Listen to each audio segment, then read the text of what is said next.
السلام عليكم ورحمة الله جمهورنا الكريم، وفيديو جديد واخر تحديث لأسعار الذهب ليوم السبت الموافق 6/7/2024، وارتفاع ملحوظ لأسعار الذهب في البورصة العالمية وأيضا في السوق المحلية المصرية. كل اللي بتمناه حضرتك الاشتراك في القناة لمعرفة جميع أسعار الذهب بشكل يومي وبشكل مباشر، وما تنساش تصلي على الحبيب المصطفى عليه أفضل الصلاة والسلام، وتدعو لإخواتك ربنا ينصرهم بإذن الله.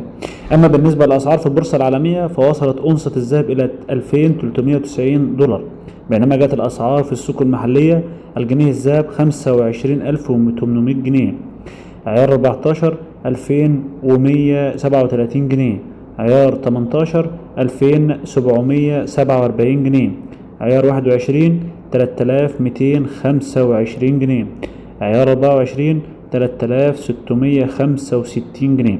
الأسعار ممتازة جدا بالنسبة لأسعار الدولار في البنوك وفي السوق السوداء، واللي وصل ل 48 جنيه. كده كنا قدمت لحضراتكم اخر تحديث لاسعار الذهب. بتمنى من حضرتك الاشتراك في القناه وتفعيل زر الجرس عشان تعرفوا جميع الاسعار بشكل يومي وبشكل مباشر. دمتم في امان الله ورعايته.